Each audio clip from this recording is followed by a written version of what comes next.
menyambut kelahiran Tuhan Yesus. Oleh karena itu, hari ini saudaraku, kita layak bersyukur, berterima kasih kepada Tuhan. Puji Tuhan. Firman Tuhan yang mau kita perhatikan hari ini yang terambil di dalam perjanjian lama, yaitu Mazmur 23 ayat 1 sampai yang ke-6.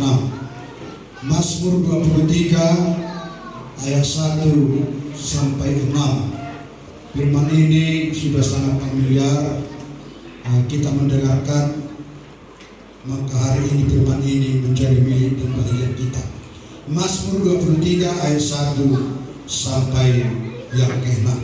Kita akan bersaut-sautan membaca firman Tuhan sampai yang 5. Nanti di ayat yang 6 kita akan bersama-sama membaca firman Tuhan. Demikian dikatakan firman Tuhan. Tuhan adalah gembalaku, takkan kekurangan aku. Ia memberikan aku pada lumbung hijau. Ia membimbing aku ke air yang tenang. Ia mendengarkan jiwaku. Ia menuntun aku di jalan yang benar oleh karena namanya.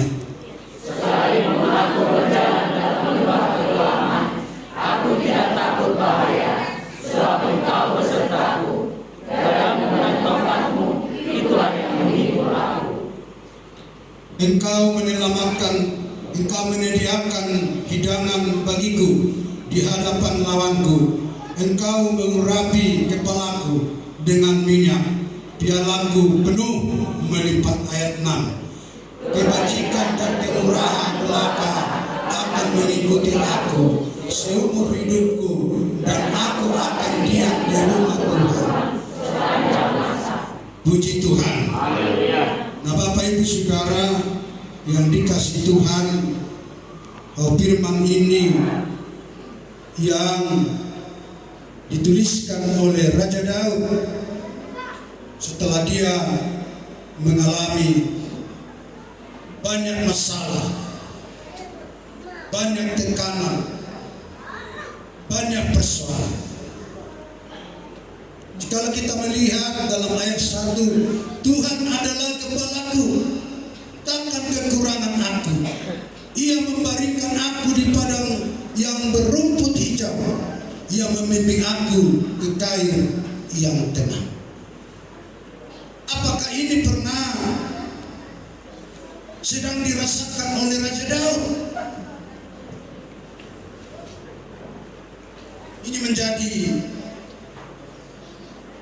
pertanyaan saudara-saudara yang dikasihi Tuhan. Bahkan mungkin saudaraku, cita-cita ini adalah cita-cita masa lalu. Kenapa saudara-saudara yang dikasihi Tuhan? Saudara tahu Raja Daud ketika dia raja mengambil seorang istri seorang pahlawannya,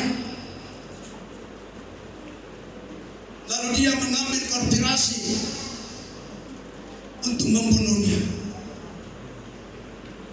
Yang kedua, saudara-saudaraku, anak Raja Daud mau merampas kerajaannya. Yang ketiga, saudara-saudaraku, anak Raja Daud memperkosa adiknya sendiri. Yang keempat, saudara-saudaraku, anak Raja Daud juga membunuh anak Raja Daud. Apakah firman Tuhan ini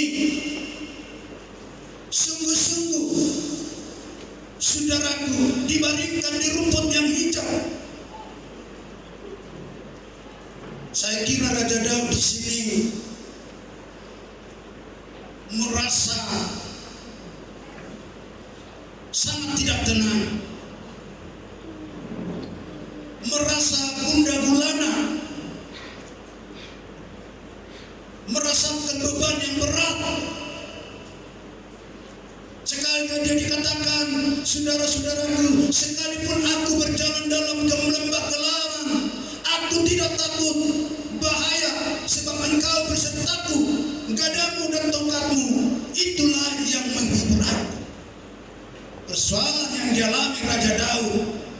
bagaikan saudara-saudaraku, yaitu lembah kelam.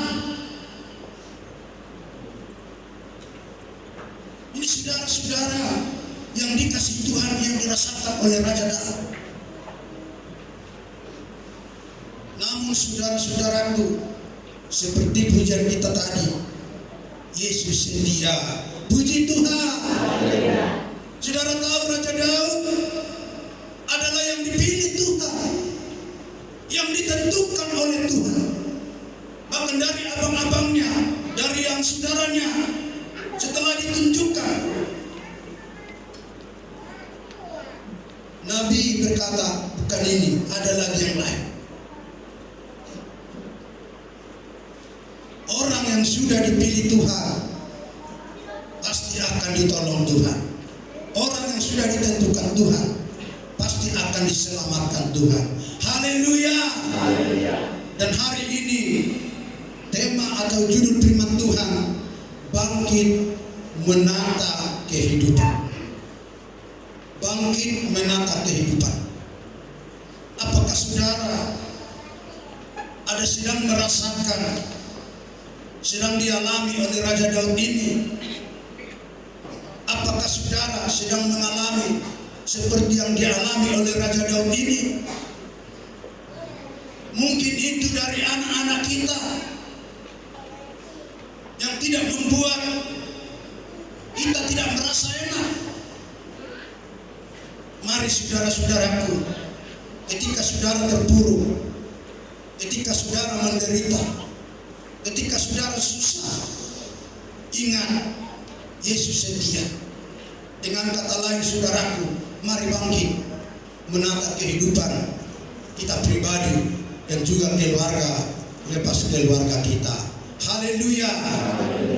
Bagaimana kita bisa bangkit menata keluarga kita saudaraku, atau menata kehidupan kita? Yang pertama saudaraku, kita harus tinggal di rumah Tuhan. Tinggal di rumah Tuhan. Raja Daud katakan, kebajikan dan kemurahan belaka aku mengikuti aku seumur hidupku, dan aku akan diam dalam rumah Tuhan. Seumur hidup diam dalam rumah Tuhan, seumur hidup tinggal dalam rumah Tuhan. Artinya saudaraku, apakah bahwa kita dari mulai Senin minggu ini, besok Senin, Selasa, Rabu, Kamis, Jumat, Sabtu, kembali ke minggu lagi tinggal di dalam rumah Tuhan? Tidak. Kalau kita tinggal di dalam rumah Tuhan, kapan lagi kita mengurus anak? Kapan lagi muda-mudi yang sekolah-sekolah, yang kuliah-kuliah, yang kerja-kerja? Tapi yang dimaksud di sini saudaraku, tinggal di dalam rumah Tuhan adalah percaya kepada Tuhan. Itu yang tinggal di dalam rumah Tuhan. Yang kedua, tinggal di dalam rumah Tuhan, menerima Yesus menjadi Tuhan dan Juru Selamatnya. Dan yang ketiga, melakukan perintah-perintahnya seumur hidupnya. Itu yang dimaksud tinggal di dalam rumah Tuhan. Maka ketika kita tinggal di dalam rumah Tuhan, percayalah, kebangkitan yang luar biasa akan Tuhan berikan di dalam hidup kita pribadi, dan kita dapat menata kehidupan kita menuju masa depan yang cemerlang, yang indah, sesuai yang dirancangkan Tuhan bagi setiap kehidupan kita. Haleluya. Pemuda-pemudi yang tinggal di dalam rumah Tuhan, percayalah, masa depanmu akan ditentukan Tuhan. Masa depanmu akan ditolong Tuhan. Masa depanmu akan diberikan Tuhan. Oleh karena itu, mari tinggal di dalam rumah Tuhan, saudara-saudaraku yang dikasihi. Dan yang kedua, bagaimana kita bangkit menata kehidupan ini? Bapak Ibu Saudara yang dikasihi Tuhan, kita mau bekerja. Saudara ingat orang labora? Pemuda-pemudi, apa itu orang labora? Bekerja sambil berdoa. Itu tidak cukup. Itu hanya 75%, belum 100%. 25% lagi harus berdoa dan bekerja keras. Tidak hanya bekerja saja. Kalau si Sabit katakan ada temannya, dia bekerja, lalu dia taruh tangannya satu di ketiak kiri, satu di ketiak kanan, sambil perhatikan mesin. Datanglah leadernya, "Aina baron," katanya kan. Jadi saudara-saudaraku yang dikasih Tuhan, supaya kita bangkit menata kehidupan, harus bekerja keras, berdoa dan bekerja keras, supaya kita dapat bangkit, supaya kita dapat menata kehidupan kita. Bapak Ibu Saudara yang dikasih Tuhan, harus bekerja keras untuk menentukan masa depan di dalam Tuhan. Yang menentukan masa depan kita memang Tuhan. Tapi di sana kita, Tuhan tuntut harus bekerja keras di dalam setiap kehidupan kita, pribadi lepas pribadi. Kalau kita hanya berdoa, itu hanya membutuhkan mujizat. Hanya membutuhkan mujizat. Dan itu saudara-saudaraku sangat-sangat sekian persen terjadi kalau kita tidak bekerja keras. Tapi Tuhan inginkan bahwa anak-anak Tuhan yang mau bangkit, anak-anak Tuhan yang mau menata hidup masa depannya, orangnya, anak-anak Tuhan harus bekerja keras sesuai yang dikehendaki Tuhan di dalam setiap kehidupan kita, saudara-saudaraku yang dikasih Tuhan. Misalnya anak kita cita-citakan mau menjadi berhasil masa depan, tapi kita hanya berdoa, "Tuhan, anak saya tolonglah antarkan nanti ke sekolah." Tidak bisa, saudara.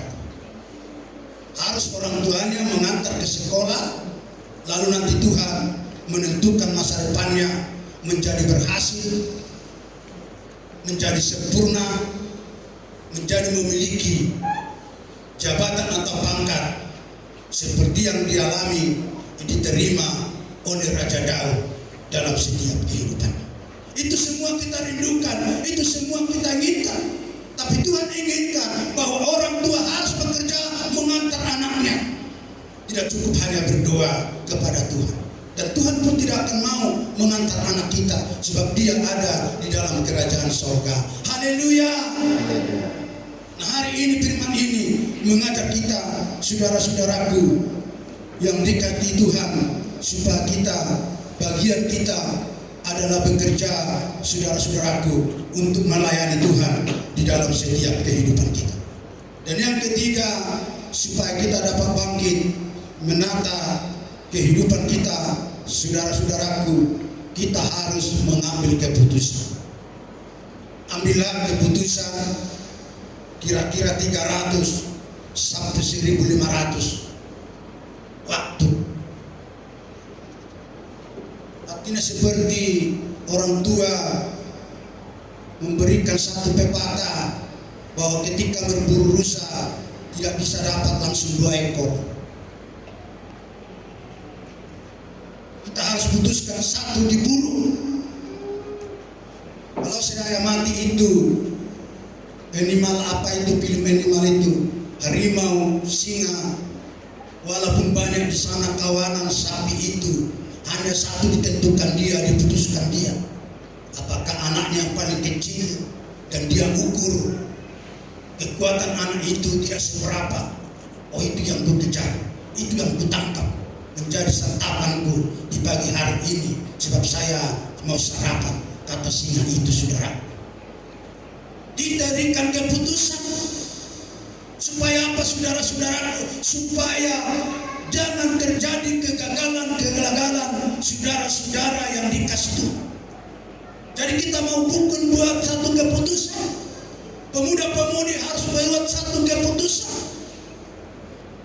Ada suami istri, tentu sekali ada keputusan. Amin. Maka ada suami, ada istri, itu keputusan. Maka terjadilah satu keluarga yang berkenan kepada Tuhan, keluarga yang dikehendaki oleh Tuhan, saudara-saudara. Sehingga seperti pepatah orang Batak, saya besok ada dua sudiak kalung. Tidak demikian, saudara. Diberikan satu keputusan, ditentukan satu keputusan. Apalagi kita ini sudah bulan 12, untuk kita bangkit tahun 2025 harus kita buat keputusan. Ketika kita buat catatan tahun 2024 dari mulai Januari sampai Desember ini, bagaimana? Maka nanti tahun 2025 bahwa kita semua, keluarga lepas keluarga, pribadi lepas pribadi, harus mengalami kebangkitan-kebangkitan di dalam setiap keluarga pun di hadapan Tuhan. Haleluya. Itu yang kita inginkan, saudara-saudaraku yang dikasihi.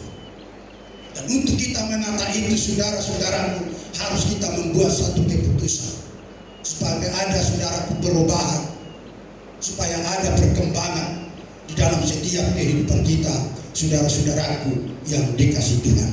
Dan hari ini, saudara-saudara, bahwa dikatakan masa lalu tidak bisa dirubah,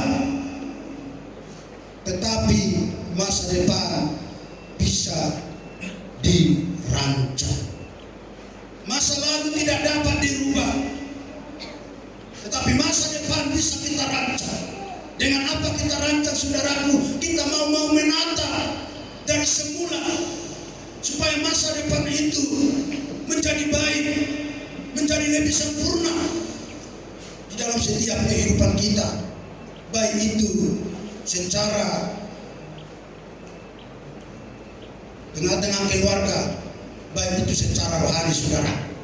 Harus kita tata supaya lebih baik di masa depan, sehingga kita semakin berkenan di hadapan Tuhan Allah kita yang baik, saudara-saudara. Maka oleh karena itu, di dalam itu, saudaraku, kita pasti ada berproses. Proses di dalam setiap kehidupan kita. Ada proses di dalam setiap kehidupan kita. Sebagaimana tadi Raja Daud itu memiliki satu proses di mana dia mengalami kesusahan, penderitaan, saudara-saudaraku. Sekalipun dia katakan bahwa Tuhan menentukan dia, menuntun dia, menopang dia, bahkan dia memberikan di padang rumput, saudara-saudara. Jikalau Raja Daud tidak ada proses daripada Tuhan, maka itu yang tidak akan terjadi, saudara-saudara. Tapi kita lihat endingnya, Raja Daud ini sekalipun dia mengalami banyak pergumulan, banyak persoalan, banyak masalah, sampai dia dikejar-kejar oleh Raja Saul, menendiri, melarikan diri. Tetapi Tuhan begitu baik bagi dia, sebab Tuhan setia bagi Raja Daud. Itulah Tuhan kita yang maha adil, yang maha agung. Sekali dia pilih saudara, sekali dia pilih kita, sekalipun kita mengalami banyak lembah kelam itu, percayalah, yakinlah bahwa Tuhan tidak akan pernah sesungguhnya meninggalkan kita, tetapi dia selalu baik di dalam setiap kehidupan kita. Dan itulah Raja Daud menulis ini, saudara-saudaraku, puji-pujian ini, Raja Daud masukkan ini, Raja Daud tulis, saudara-saudaraku, sekalipun